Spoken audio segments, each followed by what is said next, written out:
This thing. And we're live, I think. Woo. I believe we are live, so that's probably good enough. It says live on my screen. Yeah, you have to have faith. So I'm here with Eiynah not of the Nice Mangoes podcast, but either way, there's no E in mangoes, and she is the polite conversations person. So you may have seen her around. And yeah, we're just keen to have a chat on a couple of random topics. And yeah, that's about it. How you doing? I'm good. How are you? I've just gotten up, so I have to take a while to wake up. Hopefully Cool. So I can wreck you. I can take this opportunity to completely wreck you in this discussion. Yes, but then I will suddenly like switch on, like once my coffee quotient is met, I'll just become incredibly sharp. So this is a battle, right? Obviously. This is a battle in the free marketplace of ideas, or whatever. And if one of us wins, that means our ideas are better. Obviously, right. Yeah, right. Best in the world an atheist, so obviously their ideas are better. Yeah, I mean, if I browbeat you and you get cowed and wuss out, that means that my ideas were superior. So of course. Why are you such a fascist? I guess that's my opening salvo. No, I don't know. Okay. Well, okay, we had two topics that we were thinking about, sort of. And I'm so slow today that I think I wrote it in the chat anyways, in the description, so just read from there. We were going to discuss the left and how the left talks about Islam, and also what it means to be an ex-Muslim, but from, I guess, more of a left-wing perspective. I think those were the two things we're going to talk about. So which one do you want to approach? You're running this show, my friend. You tell me. I guess that's true. Okay, well, it's my day off. Yeah, we talked a little bit about how the left talks about Islam, and you did a speech to, like, what was it, like secularist society, a humanist society or something. Yeah. And in that speech you said some things about how the left doesn't approach the topic of Islam in a way that, I don't know, like satisfies what you think would be a good criticism or would be a good angle to approach it from. So I was just wondering on getting like more details about what you meant. Yeah, so you really you don't get what I'm saying just when I say that? Like, you're not like, oh yeah, I know what she's talking about? Not entirely, because it does make me think of like a couple of years ago, when Dave Rubin was like creating his show and everything, and he was pushing the like regressive thing really, really hard. Oh yeah, please, yeah, he's just full of shit. So yeah. But I remember don't go by him, because he's taken a bunch of these legitimate sort of criticisms and beaten them to death or overdone them and just come at them from such a disingenuous perspective that it means nothing anymore, right? So yeah. Well, I guess like I was just trying to think of why when people say stuff like the left doesn't approach Islam in a good way, it's difficult for me to understand what they're saying, because I do think of like that time on YouTube when no matter what anything that I would say about Islam at all would just be met with like a wall of like, you regressive Islamophile, like why do you love beheading and why do you love killing gay people and all this kind of stuff. And then eventually I just sort of phoned it out, I guess, and that kind of maybe ruined my ability to take criticism properly on the way that I talk about Islam, because it's very easy for me to just dismiss it out of hand now, because I'm like, oh, it's a typical regressive crap that you're going on about, like whatever. So I thought, because you've been recently, I don't know, in more of a kind of left-wing space and more of a kind of like apostate to people who used to like you, I guess. Yeah, totally. That maybe you'd have a unique perspective. Hello? Hello? Can you hear me? Did I lose you? Hello? Oh, I can hear you again. Okay. Well, I thought maybe you might have a kind of a perspective from an angle that I can understand, I guess, that there wasn't just like yelling regressive at me or something. Yeah. So let me try and break it down. This is good. So I completely sympathize with what you're saying.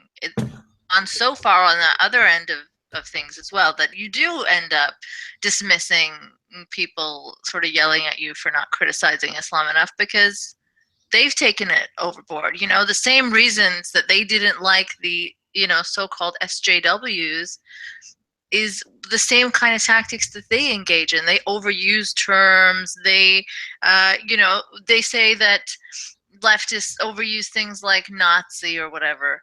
Yeah, But then yeah. they go around and say, you know, Islam is worse than Nazism.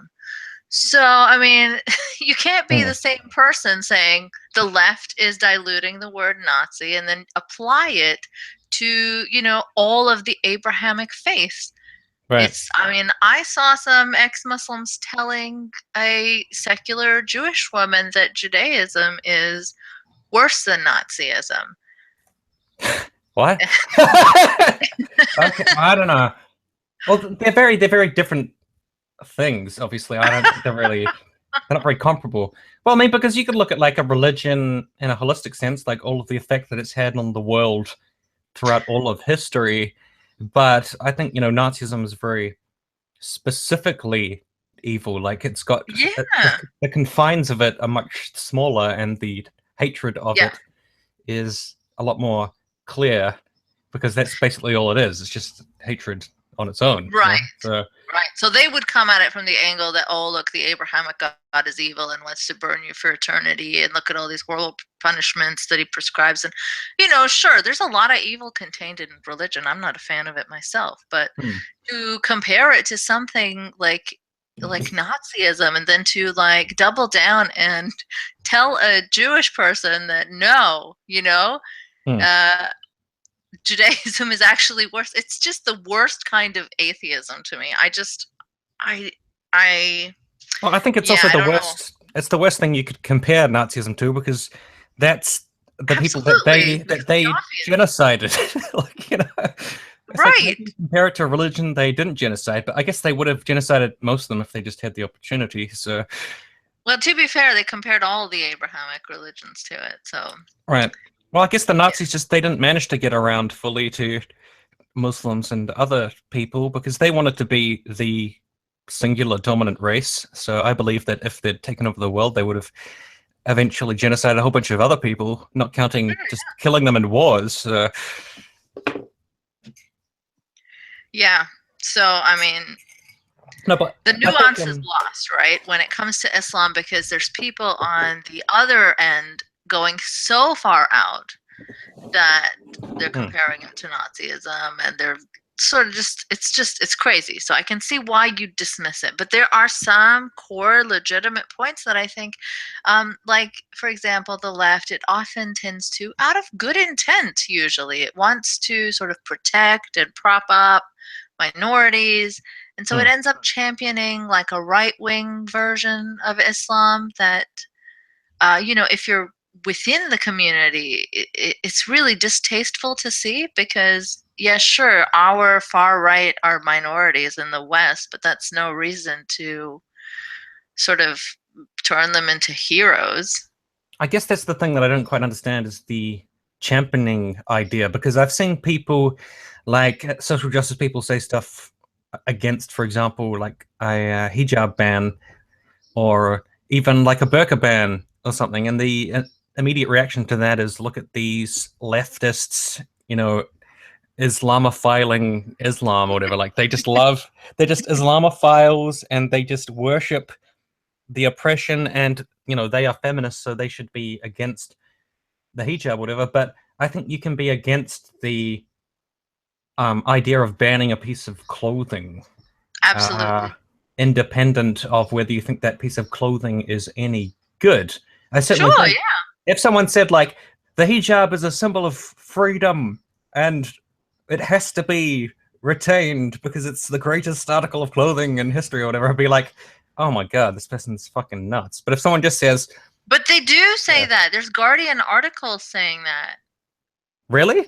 Maybe it's like they're talking about reappropriating it. Is that a word? Reappropriating? You can't reappropriate something that's currently in use to oppress the group. You know what I mean? Like, if well, they you remember, I think sorry to Sorry. I don't mean to mansplain, but you made a comment on that poster of that woman wearing a burqa. It had like the American colors on it. Oh, that's the hijab, yeah. Sorry, I didn't get the time to check what you said about that, but like, what did you think about that? Was that Islamophilism? Yeah, it Was is, it? I think.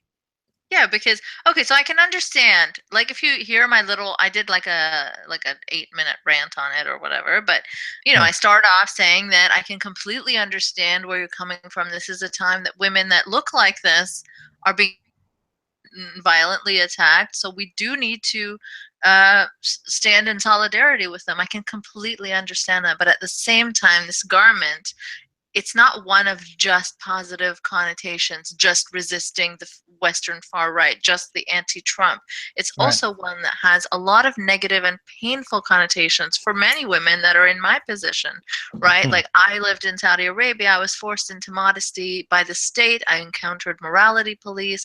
I saw them hit my mom's ankle with a cane when her headscarf slipped. Like this headscarf isn't really just like a personal item of clothing. It means so much more. It's not just like how I'd put a scarf on in the winter to keep my neck warm. It has a lot of meaning behind it, and a lot of that isn't very good for women. So when I see it sort of glamorized or romanticized in this way, it's a little painful for me to see that.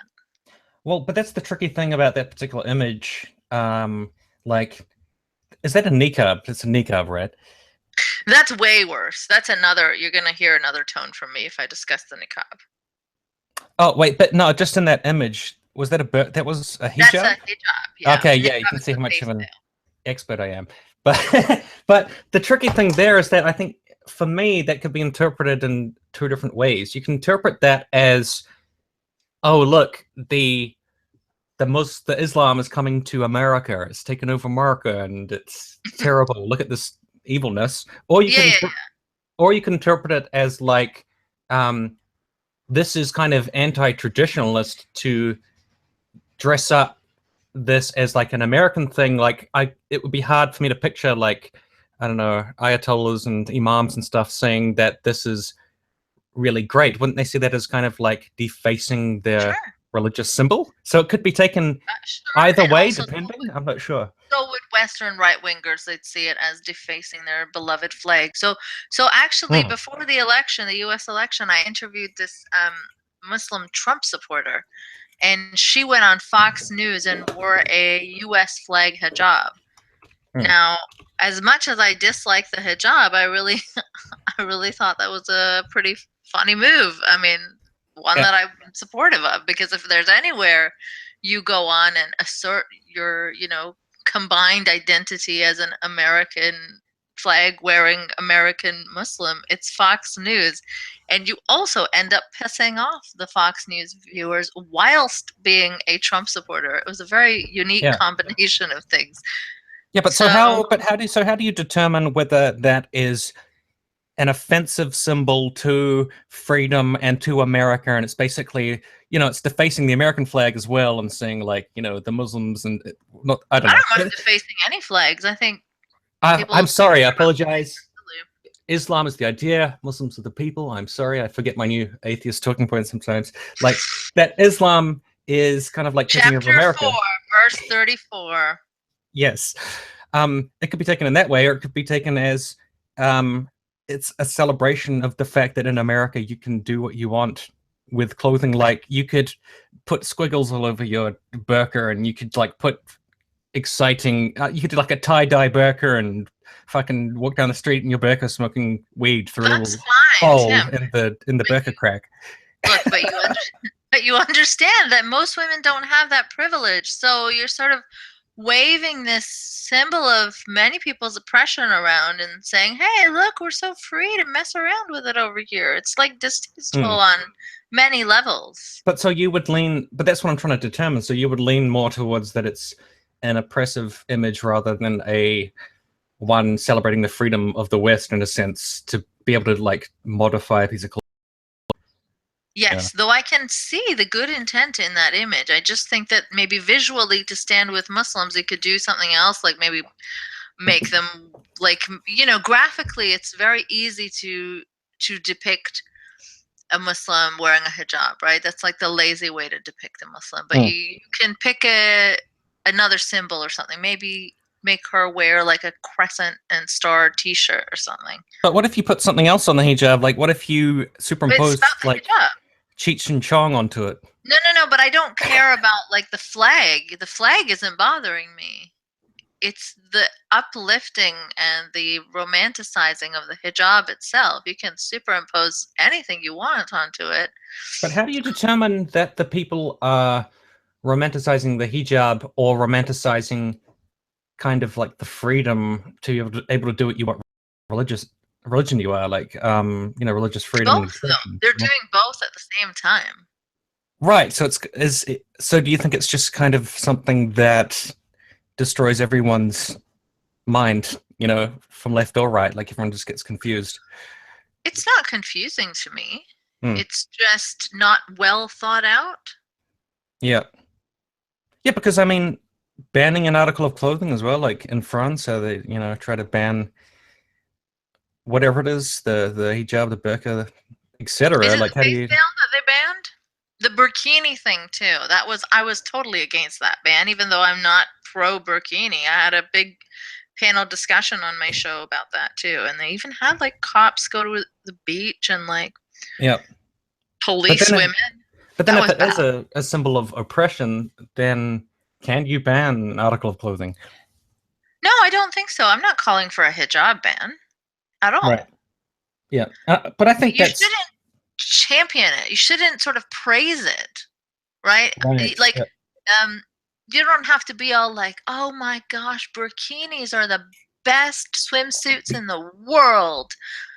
If you Hmm. just want to oppose the ban and sort of give people the freedom to wear whatever they want on the beach, you Yeah. can't then turn it into a pro burkini stance where the pendulum ends up swinging, I think. Hmm. So, do you think that there's a lot of people on the left who have that mentality, kind of that, oh, this is a fantastic thing. It's so good. People are, you know, wearing these. It's sort of in a patronizing way, like, oh, you know, these are their traditions, you know, we should celebrate, you know, their tradition. Like, it's a Hmm. weird way of looking at different cultures where you don't hold them up to the same standards as you know what I mean? So, yeah, isn't that that's called what's it called? Cultural relativism? Yeah. Relativism. Yeah, Yeah. yeah. Yeah, you see, but I've never been a proponent of that. It's basically just people are having this very flippant conversation about Islam being like, well, Islam preaches kill your neighbor and to oppress Yeah, people this and stuff. Yeah. do all these terrible things and like look at these Muslims rubbing it in your face and you know they throw gays at buildings, all this kind of stuff. Walking around, Yeah, and rubbing then their I'm Muslimness in your face.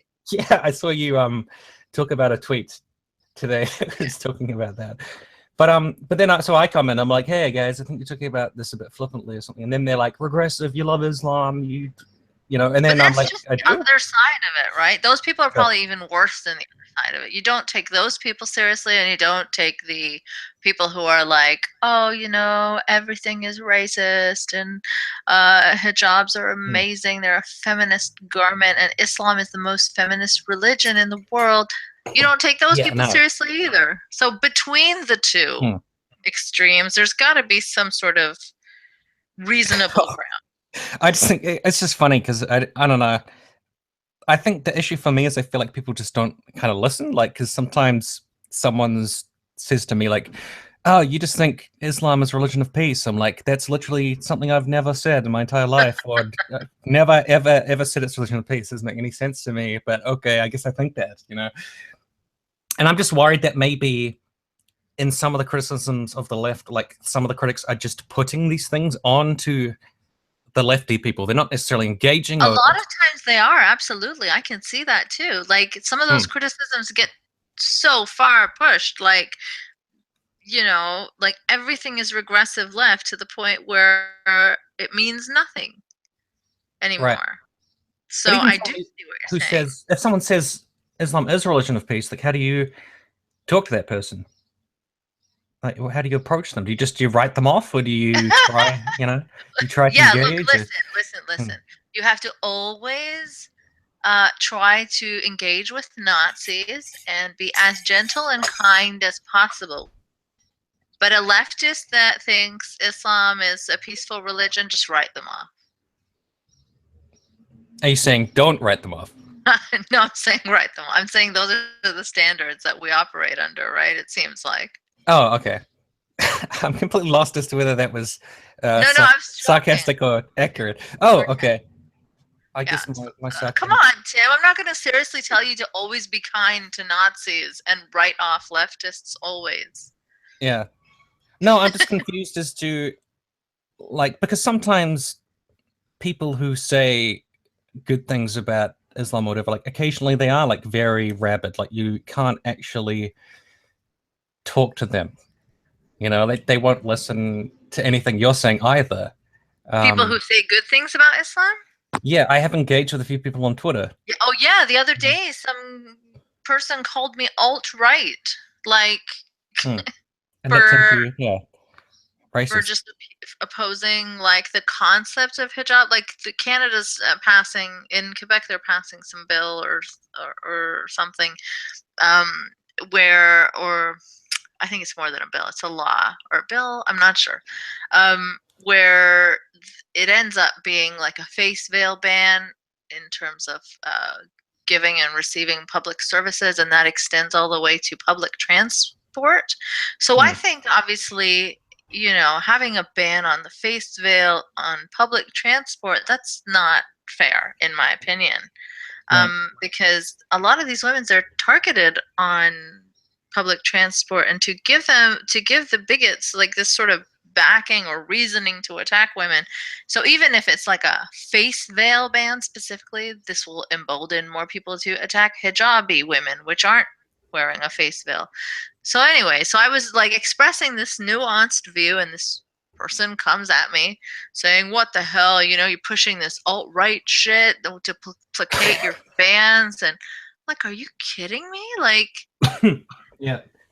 there's no talking to people like that, right? Like, so I do think that in some places, bans are not so unjust, like in terms of courtrooms or banks or airports, or if you're like, I don't know, someone at the passport office. I don't fucking want to be, Well, talking to yeah, a I mean, masked person. you can't have, I guess, like lots of photo IDs, which is just pictures of burqa faces. Like you're like, I don't even know what they look like. Like, Yes, that's one obvious one, but also on the other end, right? People that are providing the service to you, it's just part of human communication. Like, you don't want to be served by a masked person. right. Yeah, It's but right? Like facial expression, reading, and all these things matter. so if like a silly regressive, well, not regressive, but less derogatory word, I don't know, just a silly leftist comes along and they're like, that's their culture and Yeah. so forth. Like, do you ascribe that to naivete or malice or confusion, or like what's that all about? Because I know that like Definitely not malice. yeah. Not malice. A bit of naivety and confusion, definitely. Oh yeah, because we were also talking about conspiracy theories that rise up around Muslims to do with their beliefs and the stuff in their holy books. Like all Muslims believe this. You can't trust a Muslim. Yeah, they're Like, like treated like robots, right? Like if it says it in their holy book, they're gonna act it out, 100%, right. because they're all like, just robots, like just waiting to act out every passage of the Quran, which is such bullshit. Because they're like every other theist, right? They pick and choose. Some don't know half the scripture. You know what I mean? Like most moderate Muslim families, a very curated version of scripture is taught. But at the same time, like, I mean, I was watching a video this morning of, well, someone who's criticized you and said You're watching a video conspiratorial of things. someone who was criticizing me? well, who has criticized you and who has said conspiratorial things, who is also an ex-Muslim, and she was talking about how there is somewhat of a hive mind element to it because, you know, if you do a certain thing, you say a certain thing in a certain setting, like people will judge you or be like, you shouldn't do that, or you shouldn't do this, or you should be praying, or you should, you know, that's How's that immodest. different from any other? How's that different from any other, orthodox religiosity? I don't know if it's different, but it doesn't mean that critics say there's something shifty about Muslims, you know? Well, that's just bigotry. Yeah. But You what if know, your experience, like, what if growing up, your experience is like people always ratting you out about something, like saying you're being impure or something, and you feel like you've but grown up that's with a lot because of you're shame? surrounded by assholes. Yeah, yeah, You know what I yeah. mean? Like there's assholes everywhere, right? And conservative, very, very, very religious people often have very little tolerance for people who step out of line of that Hmm. religion. It just so happens that among Muslims, we have a lot more um, Westboro Baptist level Muslims. And Really? yeah, we do. Unfortunately, many, many people that are totally crazy ultra orthodox. And that's the issue. Right. So So, when I they mean, have a bad experience growing up with bad people around them, they sort of project that onto all Muslims, which is ridiculous. Then you're just being the kind of asshole that you are opposing, right? Because they sort of label Westerners that way. They label apostates and non-believers that way. hmm, You're just becoming the reverse of that. Once you get into this, Muslims are doing taqiyya, they can't be trusted, they're shifty. You just hmm, you, it's common sense to know that you can't generalize a whole group with varying levels of belief in that way. hmm. I think maybe the issue there is um, communities or families or groups or, you know, upbringing of people that involves a lot of shame and involves a lot of conservatism and involves a lot of like, you can't do this, you can't do that, like restrictive Hmm. lifestyle. And yeah, obviously that happens a lot in like also like Christianity and um other religions, but I think that's part of the reason why those kind of, you know, conspiratorial mindsets develop, because people have kind of experience in this, and then ex-Muslim becomes this particular category of like person who has escaped the hive mind and, you know, must be But protected. oftentimes, if they are falling into all Muslims are such and such, then they've escaped one hive mind, hive mentality, and entered another. Right. Well, they could So, be very defensive and very sensitive to things which remind them of shitty things that have happened to them. of Um, course, and I yeah. completely empathize with that, and I understand that it's not easy getting out of like these extreme backgrounds, but Hmm. you simply cannot project your experience onto all the Muslims of the world. If you are now spending your time demonizing Muslims, you are really no better than the people who oppressed you. Hmm. It's But it's like there's people that have bad experiences with domestic abuse and become sort of hateful of men. There's people who have bad experiences with racism and become very hateful of white people. hmm. And none of those reactions are rational. You can understand why it happened, but you can't excuse that sort of behavior. Yeah. Would you say that your point of view on that has made you subject to, I guess, falling out from being like one of the quote unquote good ex-Muslims into like a shady one?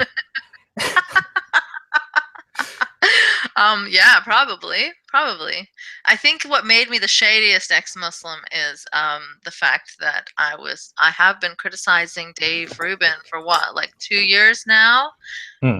And only now are people coming to realize that, yeah, he is a pretty awful character with terrible ideas and terrible intentions, and someone who just sanitizes the alt-right. Hmm. Otherwise, I think like a year ago, I was just attacked left, right, and center. People wouldn't hear any of it. At least now there are some people cropping up that are like, "Oh yeah, I get it. Dave Rubin sucks." Yeah, well, it's cropping up a lot because he just did that Ask Me Anything with Sam Harris, whatever. I think that the audio for that is behind a paywall or something because I haven't been I able to haven't see heard it. it. I'm Yeah, not really keen on hearing Dave softball and make excuses. So yeah, and also Sam kind of treating him with kid gloves. Like, I'm not going to address any criticisms of this man because he's my buddy and we're in this together doing a little Ask Me Anything thing. And it was funny because in the Reddit for it, it was just an endless sea of Sam Harris fans saying Dave Rubin's an idiot. He's a fucking moron. Why does Sam talk to this guy? He's a stupid piece of crap. A lot of people saying I'm disappointed in Sam that he can't push back against this dude because to an extent, I can understand if you're friends with someone to be kind of blinded to their flaws for a while, but Hmm. after a certain point, it's like I don't know how it's possible, Like I was friends with a lot of people that have gone sort of alt-lightish or defensive of like rebel media type stuff, and I Yeah. have no problems calling that out. So I don't know.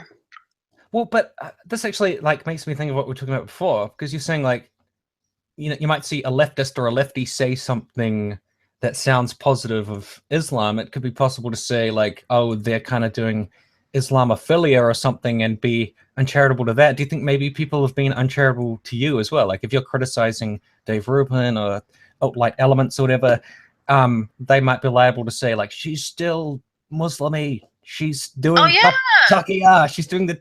I don't know how to say that. Takia. Yeah, She's doing of taqiyya. course. There have been campaigns launched against me where they've sort of Keeping Sharia. selective clips from like my podcast where they haven't bothered to listen to the whole thing, so I kind of refute what they're saying anyway.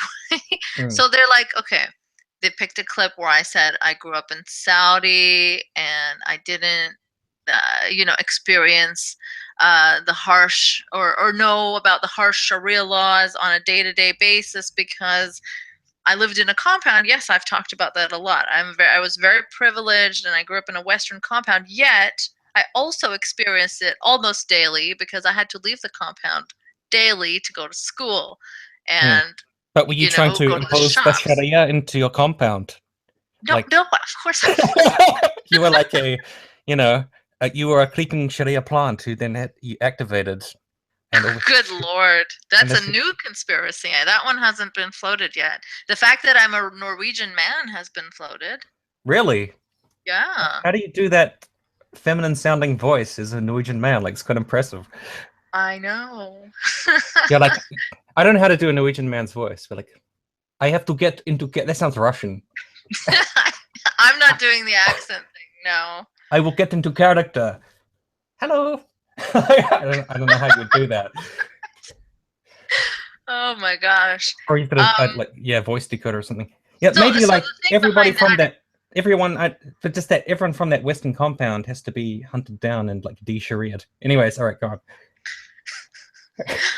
sorry to derail your very serious Point. Yeah. topic there, yeah. But the point behind that is to discredit the fact that I'm an ex-Muslim at all, right? So if I've always been this white guy, then clearly I don't have the horrific experiences from Saudi Arabia, and that's why I don't sort of legitimize this perspective that Muslims are doing taqiyya, because I'm a big inconvenience.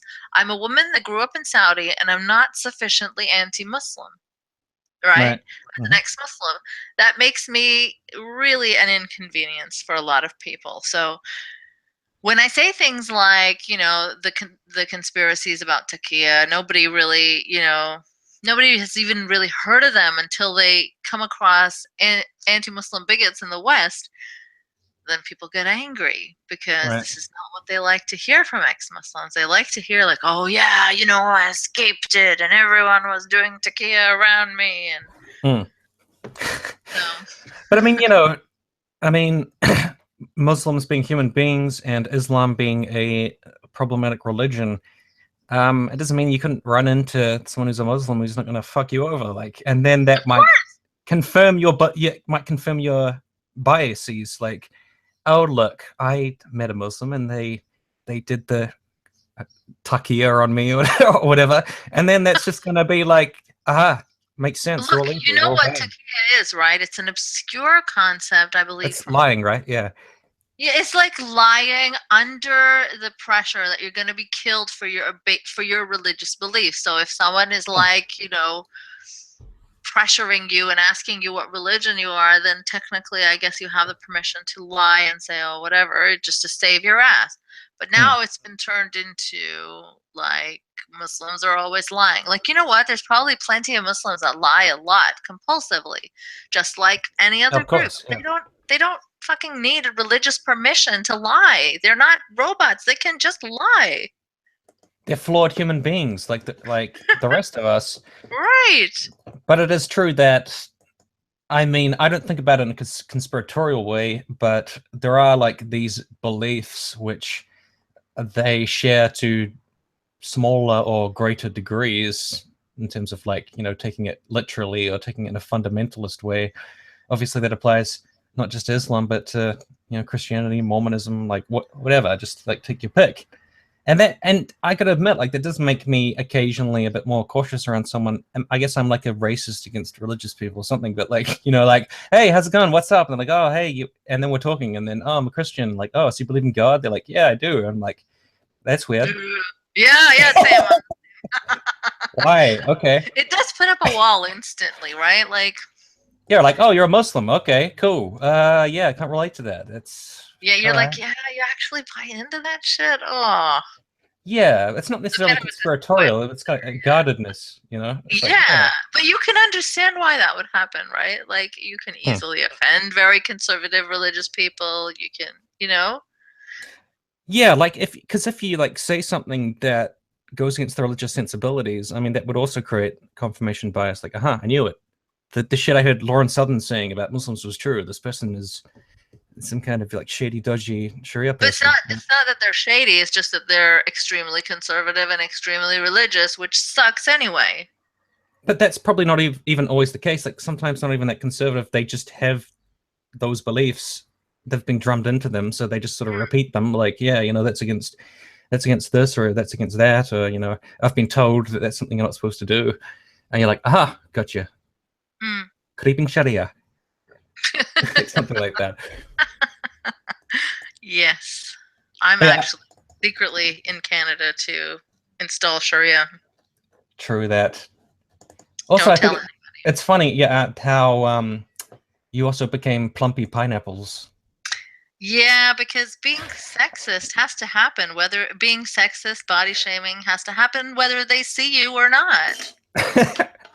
I know that, like, one of my feminist friends online has been told she has a quote unquote fat voice. Fat voice. Yeah, like, you sound Wow. fat. Like, you really got Wow. So you've I got sound stretch. Norwegian. Other people sound fat. Yeah. It's like, damn it, just show Whatever. me. I can't call you fat because I haven't seen what you look like. So I'm just gonna say you have a fat sounding voice. Nailed it.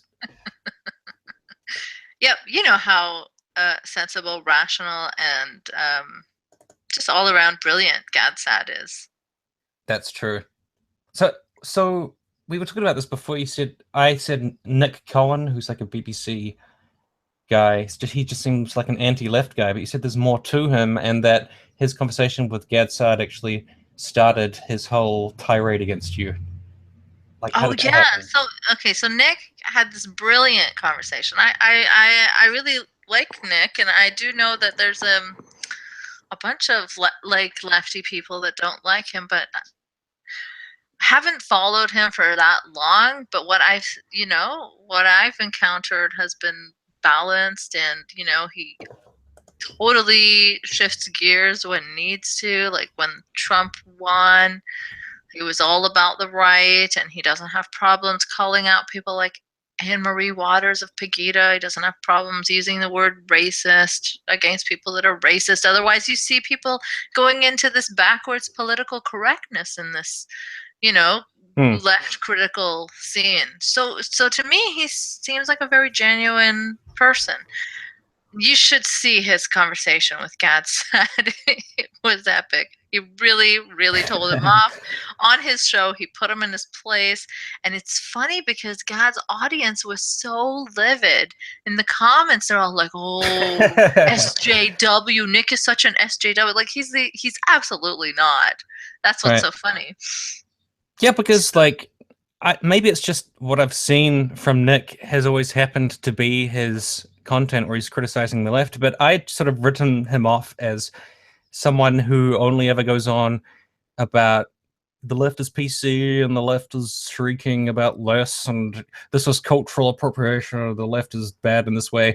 But it's interesting to hear that he actually criticizes Trump a lot and that he's actually got a whole another side to him. So you should check out my conversation with him on my podcast. I think you'll be pleasantly surprised. Okay. Well, do you think he changed because of the rise of the right recently, I guess, in the West? I don't know. I mean, I can't get inside his head, really.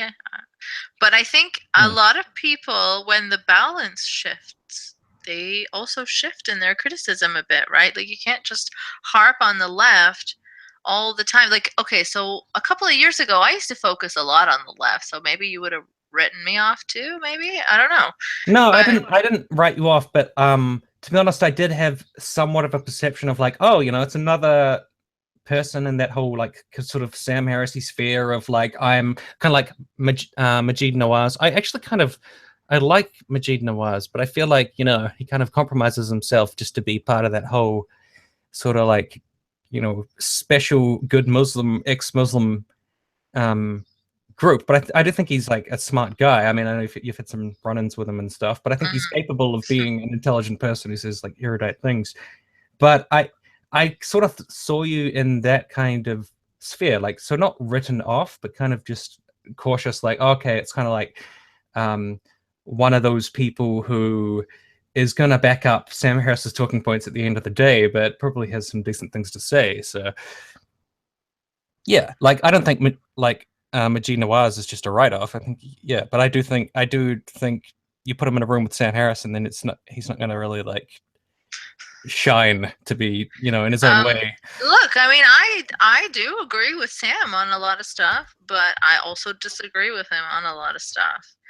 I had a big chat with him where we talked about Dave Rubin and Gad Saad and all this stuff for like 3 hours. So yeah. I think the issue for me with Sam is, potentially more even his fan base, because whenever I have run-ins with them, it's always the same. It's just like this drumbeat of like, how dare you criticize our saint? This is our man. Like, he's a genius. He's so soft-spoken. He's so intelligent. Like, you couldn't possibly understand anything. It's just like, look, I think anti-profiling is bullshit, and I don't. It's not a thing. It's and they're like dishonest, out of context, liar. Yeah, I don't. Like, I think it helps that there's a lot of people making very unfair criticisms of Sam, but there's also some fair criticisms, and it doesn't help that there's a lot of fans that won't listen to even mild disagreements, right? So when I had that conversation with Sam, we were, we had a very pleasant chat where we did not get hostile, but we pleasantly disagreed with each other. But I got so much hate mail after that from fans, like so much. I'm still getting it. Like, how dare you? And they call me things like third world parasite, and so. But it's because you stood your ground, and I think if you get in a conversation, or if he's in conversations where the person is not very differential in terms of giving their views. Like they are going to give their view, what they're going to say, what they think, and they're also going to criticize some of his ideas. That just makes his fan base so angry. They don't like that. They get very pissed off, and then they start saying like, you know, you couldn't possibly understand his intellect and his genius and his, you know, all this sort of stuff. And it's not like he's not a dummy or I anything. think And, there's you know, also a risk when you focus on criticisms of Islam of attracting a fan base that's very defensive. Oh. very married to these ideas and very pepe. I think there was a point where Sam was very surprised that he had a lot of fans, and I think he tweeted something like, "If you have a green frog avatar, please block me," or something. But yeah, the criticism of Islam, it's something that I like to do too, right? So I have struggles with the kind of audience that I get as well. I'm looking for like a very left, not very left, but like left-leaning, liberal, someone who cares about racism, sexism, the things that matter to me. Well, but also is willing secular? to hear out criticisms of Islam kind of audience, right? But do you want a secular audience, or do you also want to appeal to religious people in some fashion? Or I like, I don't care for people who like to dehumanize religious people, but I don't really feel the need to appeal to religious people. I don't see how they would like what I have to say a lot of the time. Like, but if they were part of your fan base, I mean, obviously that wouldn't be a problem for you, right? You just be like, it would be a problem for me. I just don't see how they could be, because I say religion is crap all the time, and I may not compare theists to Nazis, but you've got a red pill. Give them the next step. I'm not going to. But I know, but I often find that with Sam Harris, it literally, or I don't know about literally, but it just seems that it's more about the man than the ideas sometimes.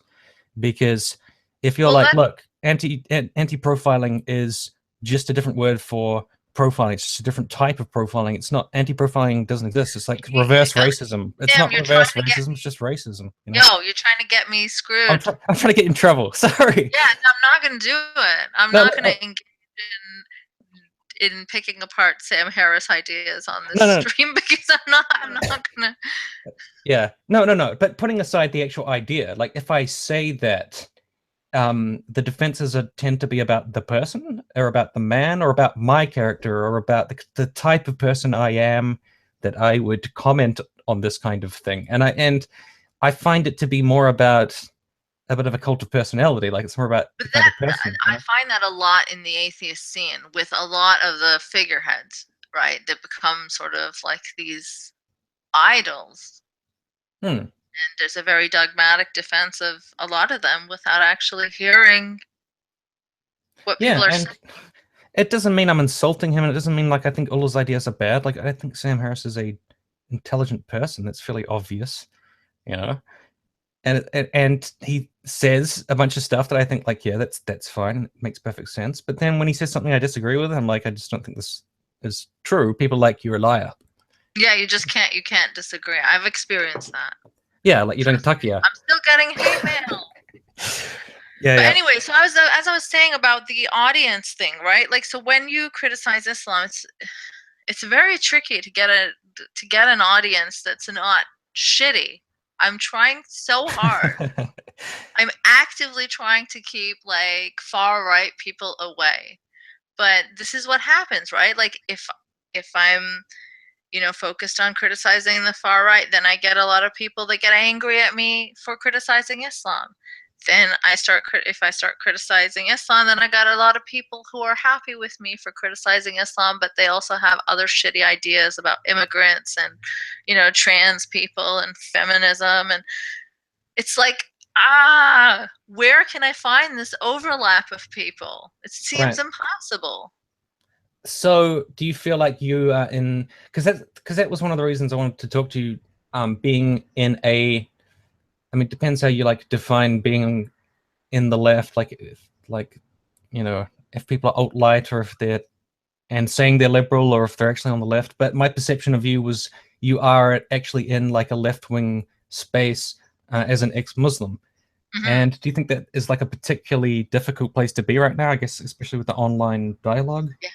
Yes, I feel it's a very lonely place to be. I've seen and heard from many ex-Muslims who said they no longer identify as ex-Muslim because they just don't want that label, because that's a label being flogged by people that they don't think are representative of their views, or that's a label that's been hijacked by a lot of bigots that enjoy using ex-Muslims. Well, that's the thing. Like when you say bigots, or you say like certain people are racist, or certain people are this and that, isn't that the like one element of like leftism or being on the left, which is like tempering your view of issues that like some other people don't have? Like they don't have that modifier. They've just got like these Muslims and can't be trusted and they're dangerous and stuff. But then you've got this kind of like lefty sense of like, you know, maybe we shouldn't talk so flippantly. Maybe we should be a bit, you know, less dehumanizing, for example. And then that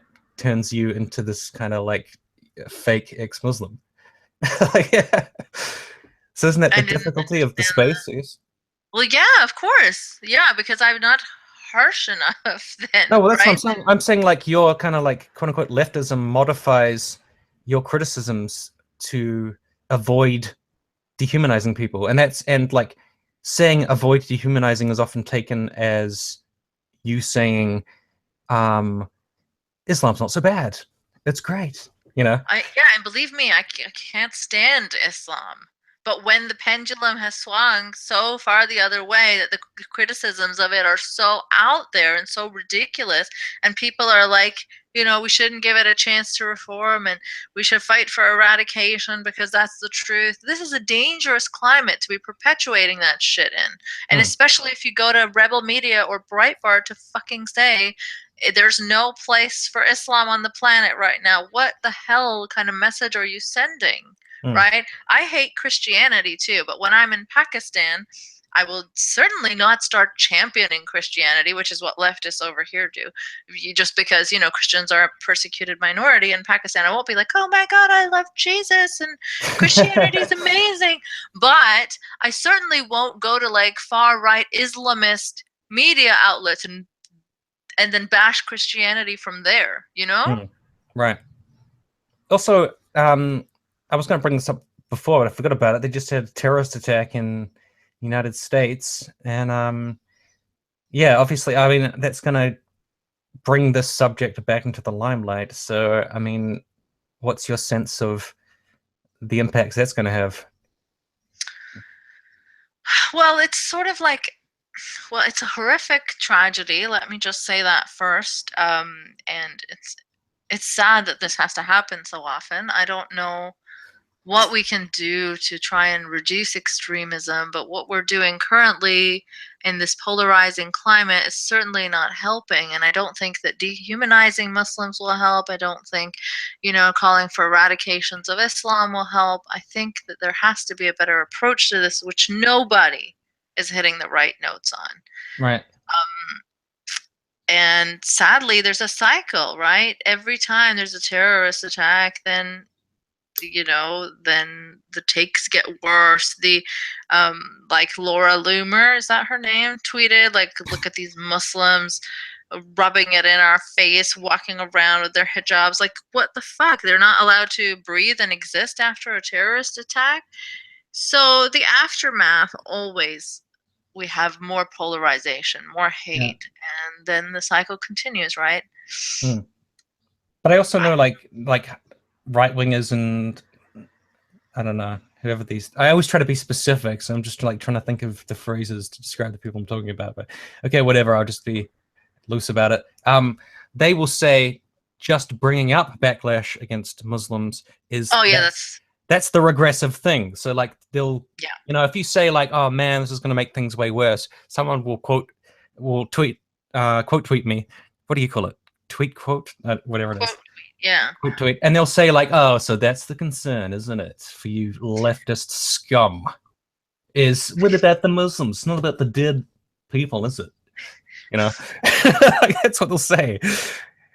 And but it's not like that isn't a valid concern as I mean, well. you can think of two things at the same time, right? Like you can also care about the victims of the terror attack. You can also care about that violence and also care about the innocent people that will suffer in the aftermath. I had a whole panel discussion on this topic too with a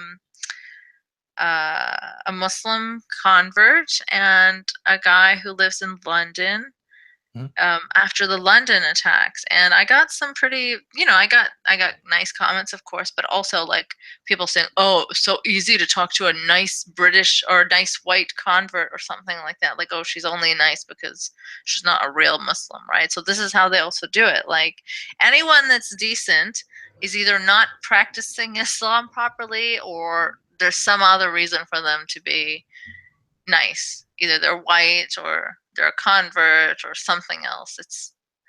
You can't be a good person and a Muslim. Yeah, that's a little bit tricky. Because it's like it's the type of, I don't know, it's how your kind of belief plays out in the world that really like defines whether you're like quote unquote good religious person or not. It's just how it plays out in the world. It's like how you behave, like what you do. And sure, yeah. I mean, of course, there's some things that are contradictory to your own scripture. Like, I don't fully understand gay Muslims, but power to them if they're bending religion to fit them rather than molding reminds themselves me, to fit the religion. I don't know if you know log cabin Republicans. Mm-mm. They are like the gay wing of the Republican Party, and they go to like all these Republican events, and it's very contradictory because at one time they are kind of like championing this party which like literally hates them and their lifestyle and doesn't want them to be able to get married, or like they just want them to stay in the closet and they hate them. But at the other point, they're also like trying to reform the party and improve it. So it's like it's tricky because you're trying to support this thing that hates you and trying to improve it. Yeah. Yeah. And it's like, and people might say, why don't you just give up on the Republican Party and go do something else? Why don't you just start like a new like? Well, see, I think the politics and religion comparison kind of isn't perfect because it's not like you might be raised in a Republican family or whatever, but you're not threatened with hellfire and sort of indoctrinated in that way into it. Whereas with religion, your identity is much more deeply tied to it. Definitely. And your politics, right? You kind of consciously engage in those as an adult. So that's why I didn't understand the comparisons when people were like, "Oh, you want to be like nice and compassionate to Muslims who believe in this awful religion, but you think like Trump voters are a write-off or whatever." And I'm like, it's not a valid comparison. I think that Trump voters knowingly, saw what Trump did, sexual harassment, racism, and that wasn't a deal breaker for them in their adulthood. And he's a living, practicing politician in their face. They can hear what he said on audio. Whereas whatever Muhammad said is documented in these hadith, they try to deny it and say, "Oh, it wasn't properly documented," or "it was for another time," or whatever excuses they make. It's not the same. Yeah.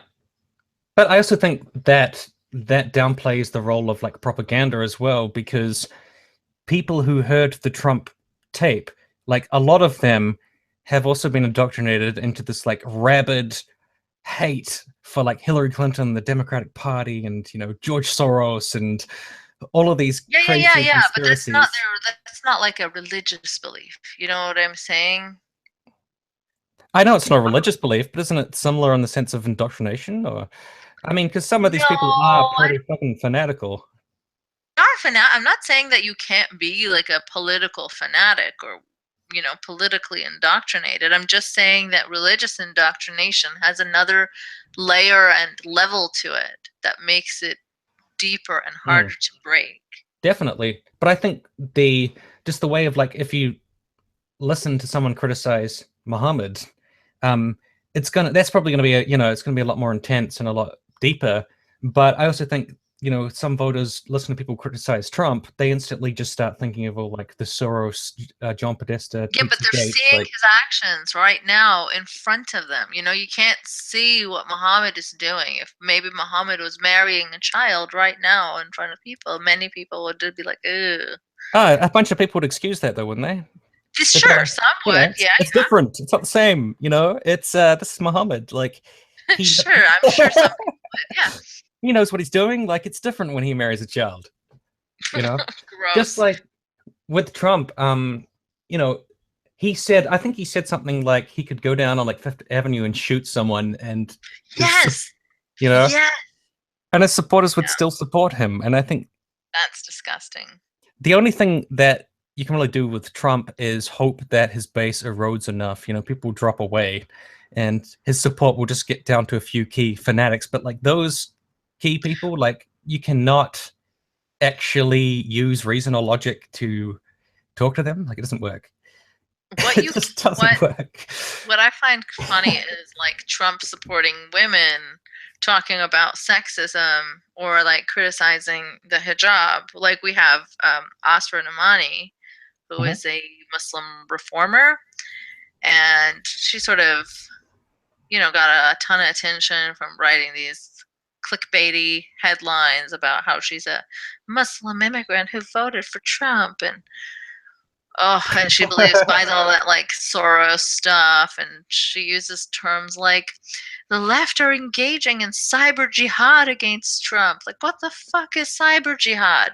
Yeah. You know? And then she'll criticize the left for like, you know, using strong language or whatever. There's no consistency. So yeah, I find it really strange how she can continue to think that she's credible and also criticize things like segregation in mosques or hijab, which are, you know, absolutely fine things to criticize.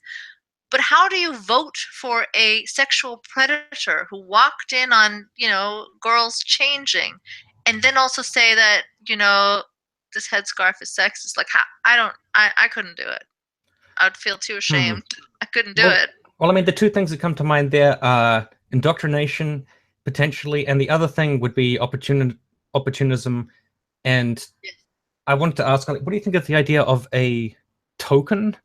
Like a token, like sometimes people say things like "you're an Uncle Tom" or something, but I mean, as a shameful social justice, whatever. Like, I feel that calling someone an Uncle Tom is weird. It's not my place to put this racial label on somebody. But you know, Destiny, who's a streamer, he's talked about kind of he's used the phrase Uncle Tom in the past, but I don't know if he's decided to move away from that. But the idea of a token or something, to me it's imperfect phrasing, but there is a phenomenon of like, oh look, there's a conservative black dude, absolutely. Muslim, that's what Rubin's basically guest list is, right? Black conservative woman, Mr. Rubin, who's against identity politics, is all about the, you know, identity politics, you know, conservative gay or black Republican. And the titles of this video are always just like the you know, identity qualifiers of the person. So it'll be like Tim Blake, like, okay, I'm just a white cis male, but maybe it would be in there like white cis European descended male Tim. It's like, hello. Not unless you're serving a right-wing purpose. No. I know, so I'm just saying that my qualifiers wouldn't really fit for his show. So would you like, you know, white, cis, normative, secular, progressive, you know, like his titles are always just like the identity of the person. It's never like idea. This is what we're discussing. It's always like black, gun-loving, conservative woman. This Tommy Sotomayor, how did he describe him on Twitter once? He said, "Black man challenging stereotypes." / garage enthusiast. I mean, yeah, he's a black man challenging stereotypes in the sense that fucking David Duke likes him because he joins David Duke to say shit about Jews. So, I mean, I know Tommy Sotomayor has said tons of crazy shit, but my experience with him previously was just a guy who always boasts about his garage. Like, he's always like, yo, I'm here in my garage, and Look at this shit. Really? It's the best fucking garage in the whole world. You think that if I'm not successful, that I wouldn't have a garage like this? Like, come on. Look at my house. Like, well, he got in a fight with TJ Kirk. And, you know, I don't know, TJ Kirk, I've got criticisms of him. But the whole time, Tommy just talked about how awesome his house and garage was. That was just 90% of what he said. He was like, look at my house. You think I'm not successful? Yeah, I don't know anything about him other than his anti-Semitism and black people chose slavery bullshit. So. Oh right, yeah, I know. He says a whole bunch of fucked up stuff. It's just that was literally before I knew he said fucked up stuff. I just knew he was the garage guy. Like he's the guy. Oh, like, okay. Look at my house. Like he's very materialistic and like, you know, boasting. Don't know how much money he's got or whatever. Someone's saying he rents that house. Sorry, someone said in a chat something, but damn it, I think I've lost it. You're supposed to be the tech savvy one, Tim. I know. I should have frozen that comment in Carbonite, but oh yeah, we were talking about tokenism and how Destiny would use the phrase Uncle Tom. This person said they are Uncle Tom, so you can use that phrase, but I feel uncomfortable personally. I don't like the phrase, honestly. Yeah, it's been used by people like C.J. Whirlman, and he's used worse phrases like paid brown face. It's just, I mean, you can make the point. You can make the point with better phrasing that people are using their minority status to uphold the status quo or whatever. Yeah, like someone calling you like a creeping Sharia Islamist plant to like dehumanize you is not much different. Or, well, I mean, it's actually probably worse. They paid brown face because it's just turning them into just skin color. Like, yeah, it's disgusting. Yeah. I actually read his book, The New Atheist Threat. Oh, God. Oh, gosh. I mean, I have plenty of criticisms of, you know, quote unquote new atheism. It's a label I've resisted giving any legitimacy to for a long time because of people like, because his criticisms are so ridiculous and so over the top that, you know what, I actually found it to be a half good book because oh God, okay, I'm leaving now. Are you? Oh, I knew this was gonna. You said it was gonna happen. Don't say nice stuff to me about CJ fucking Whirlman. No, it's not nice stuff. I'm just like looking at his book in terms of what was in it. I mean, I read it and stuff. Like the bit about like some of the reasons as to why the West has such a horrible relationship. Well, I haven't read it, so I can't really. Well, there was a part about like the wars in Saudi Arabia and like lying about weapons of mass destruction and all of these things to do with corruption and the military-industrial complex. Whereas like all of that's fine. Like it was actually a really good section just in the middle of the book. Sure. Okay, so here, if we simplify this, a lot of people like to pin, say, terrorism just on these other causes, right? Like, you know. Yeah. Unrest in the Middle East and political stuff and poverty and lack of education and other factors like that, right? Well, and not just that. That's also like the CIA doing coups and wars and torture programs and drone strikes. And that's all like part of political unrest, I guess. Yeah. And geopolitics as well, like you know, Palestine and Israel and. But then other people like to pin it just on, you know, the religion. Right. So I really think that both those solutions are far too simplistic. You really can't go all the way with either of them. I think you have to understand that it's a combination, and a toxic combination of a lot of things, which include, of course, the scriptures that inspire them. So you can't deny that, but also includes other factors other than scripture. Right. If it was just scripture, then all Muslims would be acting out that way, right? Yeah, like the real world modifies someone's belief because they're also raised in an environment surrounded by different influences. Sure, you know? Yeah, and if you're left feeling more marginalized, more you know, alienated from society, like you don't belong, then you are more I guess you're easier target for people to recruit for any sort of extremism, even white nationalism. Yeah, totally. No, but like, okay, I didn't quite finish what I was saying about Whirlman's book. Like in the middle section, to me, it was like good overview. It was a good rundown of everything. And I was like, okay, this part of the book's fine. Like if you just cut this, if you just made this into a separate book. If you just made these like 3 pages into his whole book, then it Well, would be no, okay. it was more than that. It was like probably about like I know saying nice things about C.J. Willman is not a good thing to do, but I'm not trying to be nice. I'm just trying to say my impression of the book. Like if he cut the middle chunk out of his book, I'd be like, okay, that's perfectly acceptable. You might say he's just ignoring the religious aspects. It's probably true. Yeah, sure. Which he does, yeah. I had Yeah. an email exchange with him, which was very frustrating. I tried to be very polite and patient, and even ask him about his usage of words like "paid brown face," but there was no getting through to him. Yeah, I mean that we definitely agree. That's a fucked up thing to say.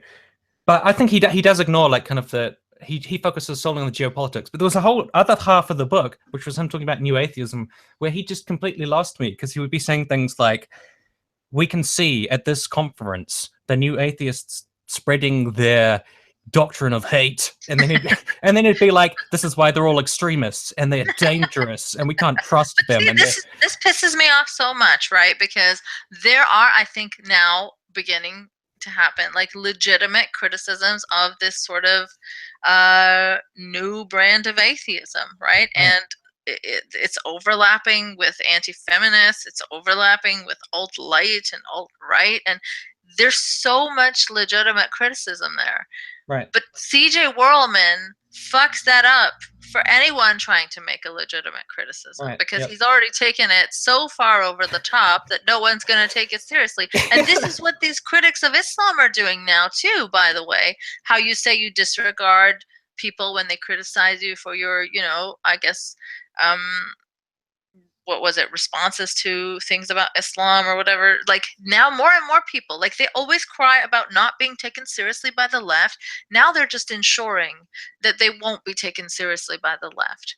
Right. Because firstly, you can't associate with people like Dave Rubin or people like Gad Saad, people who sanitize fucking InfoWars, Mm-hmm. and also expect to be a credible thinker, a credible liberal. You just can't. People are going to have to come to terms with that soon, and it's Right. getting worse and worse. Like you just can't ignore this Dave Rubin talk. Mm. You know, there's plenty of ex-Muslims that make excuses for Dave Rubin, and it's like, well, that's where you lose me. Like you can't Right. like call other people out for their credibility and you Well, and say, yeah, I mean, well, you know, well, I just have these, you know, so what? We have small disagreements with Dave Rubin, but why don't people like my friend, Dave Rubin? He's a good guy. Some ex-Muslim even said, don't judge people for their ideas. When it comes to Dave Rubin, he's making a video in defense of Dave Rubin. Of course, you have to pretzel your brain in all sorts of ways. So people who always said, judge people for their ideas are now saying, don't judge people for their ideas if they're nice. well, and also it does very much become just about the particular person. It's just like, don't judge Dave Rubin for his ideas. Like judge Yeah, other, meanwhile, judge everybody other people. Other people, but Yeah. not Dave. I like Dave. Leave Dave He's alone. nice. He makes me more famous. Actually, that was another thing I thought about for our conversation before, which was just like the selective outrage. I mean, I talk about that quite a lot, but I often see like if somebody's friend says or does something, instantly just like tons of excuses, tons of explanations, like it's different, there's nuance, like that's not the same thing. And then the Yeah. very next day, you'll see them like, you know, quote someone and say, this is what they believe. Like, look at these horrible people. And they'll be calling out the exact thing they defended their friend saying yesterday, you know? Yeah. And I Yeah. just, this shit is really out of control online. I see it all the time. And in fact, like Yeah. some people are going on at Paul Joseph Watson for saying it's okay to lie because Antifa did something to you first. But I've actually seen, you know, some of these people who are really having a go at him have not criticized someone they know saying essentially exactly the same thing over and over again. Like, you know, but I don't want to do whataboutism. I don't want to say like, you know, oh, you guys didn't criticize your friend, so what you're saying about Paul Joseph Watson is bullshit. Because I also want to say, okay, it's good that you're actually criticizing Paul Joseph Watson. I just wish you were a bit more consistent. And Yeah, I mean, there's yeah, levels. Like everyone's a little bit maybe blind to their friends and people that they like. So a bit of that is human nature, but there's levels of it, right? If it's just blatant hypocrisy, it's very hard for me to take people like that seriously. Yeah, totally. Like for some people, they just take it completely over the top. Like they'll change on a dime. Like I don't want to do too much name dropping, but like someone like Ian Miles Chong, for example, he will literally just be like, "Oh, that wasn't racist. This wasn't, you know, he was just saying something that was very nuanced and very." And then the very next day, he'll be like, "The left is racist. This person's a racist." Oh yeah. And you're like, Someone did a what? thread about how these rational skeptics, like, you know, get really upset at the left for generalizing or saying, like, you know, whatever, white men this or white men that, but then they do things like, you know, they screenshotted some tweets from people, and it was like them saying, you know, most of the Latino community is racist, or it's okay to be racist if you're black, I guess, ha ha ha, you know, like. Thing. So I thought calling people racist flippantly was bad, except when you call someone racist, it's not flippant, it's fair. You're like, no, this is actual racism. Yeah, not like you can't what the do it other to white person said. Yeah. Like it's always a shifting goalpost. And I know that like suddenly I have some, it's like you said, it's like levels of it. I've got biases in favor of my friends. I'm probably going to like try to see what they say in a good light. But there are levels. Like you can say like, look, I know this person, we've had conversations, like I think they're probably saying it in a different way. And just straight up just contradicting yourself because I like them, it can't be bad. This person said the exact same thing, I don't like them, it is bad. You know, like that's a different level of, I don't know if it's disingenuousness or just it's culture war, kind of like sectarianism and, you know, partisanship. Yeah. That's exactly what it is. I mean, our friend Dave Rubin is prime example of that as well, right? Like when it was Bill O'Reilly going down for sexual harassment, he was like, oh, you know, like, I don't forget his exact words, but it was something like people on the left, they, you know, they take so much joy out of a public figure falling or something like that. But when it was Kathy Griffin, he was like making, you know, snarky remarks about Satan. About it. So, yeah, I don't know. He's a terrorist. It's like you do realize that that wasn't actually Trump's head, don't you? Like it's like paper mache or something.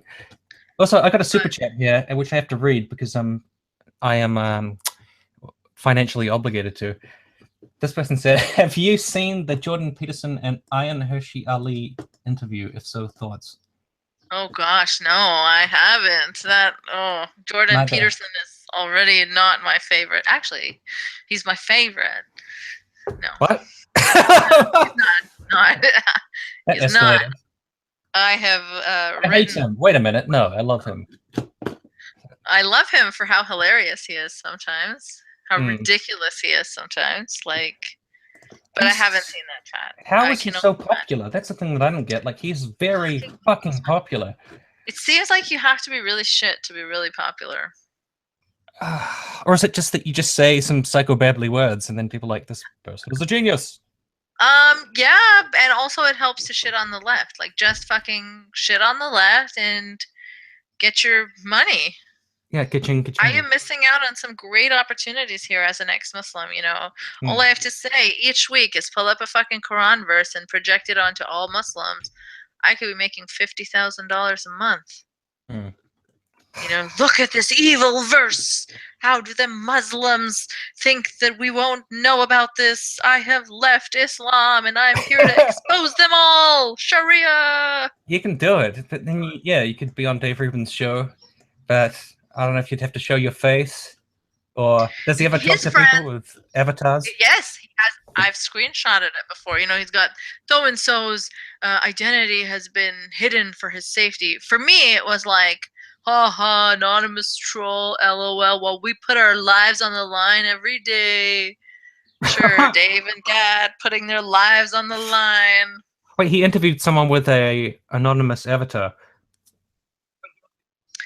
I'm pretty sure he blacked out their identity or something, and he likes other ex-Muslims with anonymous avatar. I'm pretty sure I've seen him retweet atheist Iran or something before, right?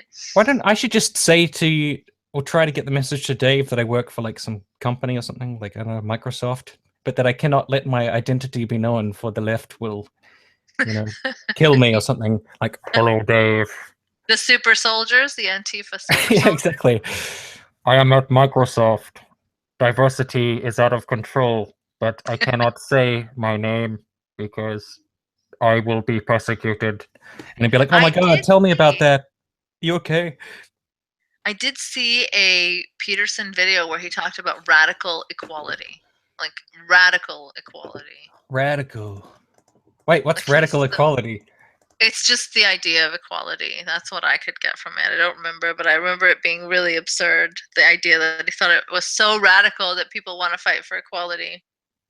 See, to me, that's like reverse racism. Like, it's really weird because in the past, I saw right-wingers saying reverse racism was a thing, and then they somehow went 180. Is it 360? I don't know which it would be. And now they say it's not a thing. But Really? I always thought all along that it wasn't a thing. Do they say it's not a thing? Yeah, like on Fox News, they used to say, "Is this an example of like reverse racism?" Maybe. But now you see like, oh, reverse racism is bullshit. For some reason. Really? I didn't know that. Well, this is just what I'm seeing online. Like, it's not like scientific or anything. But I always thought that it wasn't a thing. Like, it's just racism.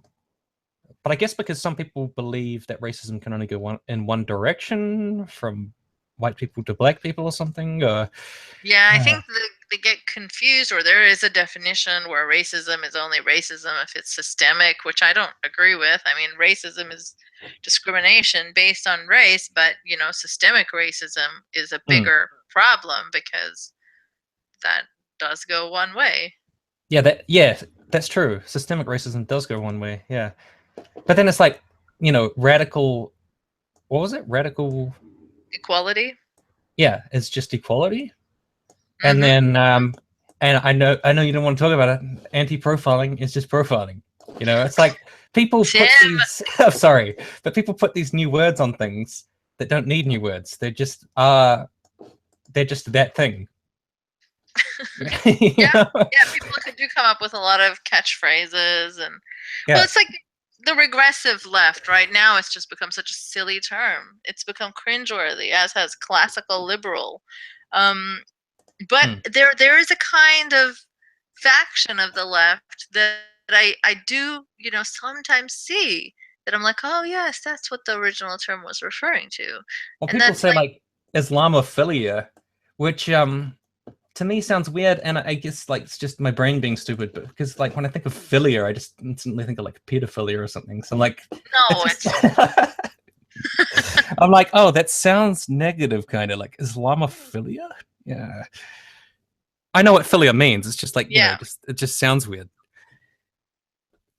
Yeah, but people, I mean, there are people who are really, really into Islam like that, and they're not Muslim. So you'd say it's like their kink? No, it's not a sexual thing, but there is, right? Don't kink shame. There are people who are into like this Middle Eastern and hijab and a veiled woman kind of thing. Really? Yeah. This is just opening up all these new possibilities that I'd never heard of. You can go explore Pornhub after we're done. True. I will look up Islamophile porn. I don't think that's a category. Isn't if it is, let me know. Okay. Let me know. So we've been going for like an hour and a half. You said like about an hour or so like half over or something. Was there anything else on my mind? Maybe is there anything from the chat? Anyone? Like I just got given. I've been given $14 over the course of this chat. So yeah, you better split that with me or else. Yeah, I think so. I mean, the big bucks are here. It's not quite Jordan Peterson money, but Wow, you got $14 for having me on. That's quite cool. Yeah, there you go. And also, I think this should be monetized, so that's a whole nother $1, perhaps. Woo! Yeah, because the whole ad apocalypse, like, I think it's funny. Like, people thought the ad apocalypse was like targeted on people, but I I got know, completely but there was all demonetized too. kinds of left-leaning people being affected by that too. I mean, I don't know much about the YouTube world, but I did know that there was all kinds of people being targeted on YouTube, banned also. I mean, my channel was banned like twice. As soon as I started my podcast, I put it up on YouTube, and within the hour, it wasn't even a strike, and there wasn't even anything wrong with the content. It was just taken down. But did you think at the time that was your point of view being persecuted, like it was about what you think? Well, yeah, I do know that people who criticize Islam like get mass flagged and mass reported a lot for unnecessary things. Like I understand if you're, saying Muslims are all terrorists or something, maybe then, but there was nothing like that. But I even think these days, if I put something like sexism in the tags, that could get picked up. They're like, oh, this is controversial because it's about something to do with, gender relationships. And no, I don't think I even had any tags on it. I just had like Mariam Namazi or something. Oh, maybe Mariam Namazi is just too controversial. Well, no, because other people mirrored it and they had it last on their channels just fine. It's people who, mass report me on Facebook and get my account shut down. Right. That's happened twice. And on YouTube, it's happened twice. And does your Twitter account get reported much these days? Because well, I don't really tweet anything that is that reportable, maybe. I mean, unless it's like the thing with Twitter, I find is that you can report like silly things less because they won't just take down if someone reports like my podcast link, Right. Yeah. But if I'm using like, I don't know, even swear words now, I guess you can be reported for. So I'm careful to be civil. And, there was a thing I wanted to tweet about a version of a swastika that I found that was so ridiculous. But obviously I didn't tweet it because I don't, even though I'm mocking. You don't want to get in trouble. Yeah. I don't want to get reported. So. Right. Well, I've been reported twice over the past few days. One time you tweeted a Kyrgyzstan flag or something, right? Or. Oh no, I tweeted a Nazi flag that that was yellow, and then I said, "Look, this is a different flag. It's yellow. It's a parody." Right. You got reported for that? I don't know if I got reported for that. I have no idea what I got reported for. I bet it was that. They don't tell you, so I just had to assume. No, because it said that there was targeted harassment done by me, and that wasn't targeted harassment. Like that. Yeah. Unless it was harassing. It could be you targeting the Jews or something. The Jewish people. Yeah. And the alt-right at the same time. Right. And racists. So it's very broad. Well, you know what? I saw a clip from the Sargon and Eli Bosnick chat. It was like a 20-second clip, and it was Sargon talking to Eli about how in seriousness his methods would involve the oppression of racists, and it sounded like something Sargon was very concerned by. Right. But the oppression of racists. Probably one of those out of context jobs, though. I don't know, because then I watched it and it didn't seem out of context. Like you have to watch it at least 3 times to get the full context. So you have to watch all 4 hours on a loop. Yeah, I'll get there next year. And you're like, I've clocked the context, now I'm allowed to comment. All right, well. It's never like that. It's never like you play the whole clip and then they're like, actually, I don't mean the thing that I just said.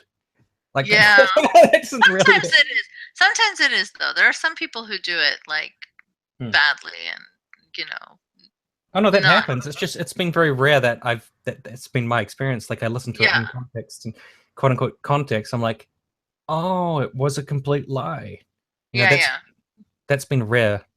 I guess occasionally. Normally it's like some right-wing source that does that, to be honest. Yes. Yeah. But they're always like, if you saw it in context, it would make perfect sense. Anyways, fuck, there was one last thing I was going to say, but I've completely forgotten, so Have you read all the super chat thingies? I think I've had 3 super chats. One was just go buy some beer. One was the other thing about Ayaan Hirsi Ali, and then just some other money. But yeah, big bucks. The YouTube You money. are killing it, Tim. Yep. All right. Because I don't know, because I've run out of shit to say, or at least forgotten everything. It's probably a good place to stop it. Can I plug my YouTube channel because it's been so many times? Please, I get no love on YouTube. I'm like a total nobody. Also, I called it the Nice Mangoes podcast. Do you want me to change that? Or I don't know. I just thought it was funny. Like I could change it. Sure, that's my blog, so it's not like it's unrelated. I could change it to It's not my Polite podcast. Conversations. That would be more accurate. Also, the bit at the start of your thing with your father is just it's just too adorable. I always Aw, thanks. I always have to listen to that bit. It's just so funny. My Norwegian dad. Yes, when he's like, there's too many kebab shops in this country. No, that's not what he says. Something completely different. But yeah, plug away. Plug the plug. Okay, I mean, it's not like a link that's not a bunch of weird numbers and shit. So, but it's called the Polite Conversations podcast on YouTube. So if you just look it up, please subscribe to my channel because I keep getting shut down and I've got no subscribers. How are the listens or views or whatever the fuck it works? To me, it's voodoo. In the podcast world, like how many of those do you get versus like YouTube? Oh, my YouTube is like crickets, man. I get like a couple of hundred on YouTube. If I'm lucky, like maybe 1,000. But you know, in podcast land, then I can get up to like 30,000. Ooh. And is that on SoundCloud or? Yeah, SoundCloud, but then it's available on iTunes and things like that, so people can download it. Oh, cool. On their different podcast apps. And also, how do you manage to get so many big names and interesting guests? Do you just reach out, you just email or something? Yeah. Or and Twitter. Just like, sure. Does some of them say no because of your takiya? Like, I don't want you to.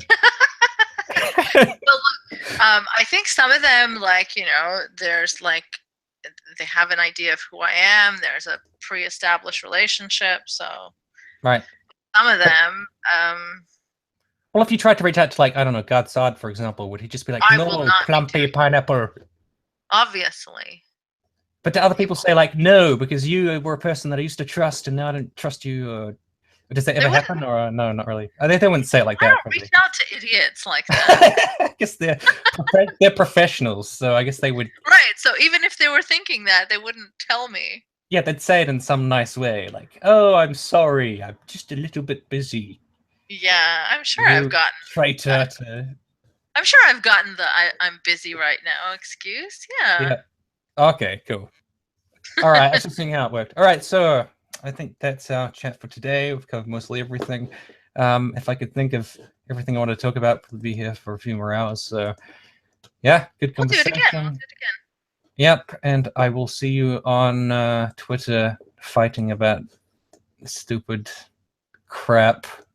So would you say you wrecked me in this discussion? I think it was a pre-wrecking to the Ultimate Showdown, which is coming at a later date. It's also it's early in the morning, so it's too early to wreck. It'll always have to be early for you with our time difference.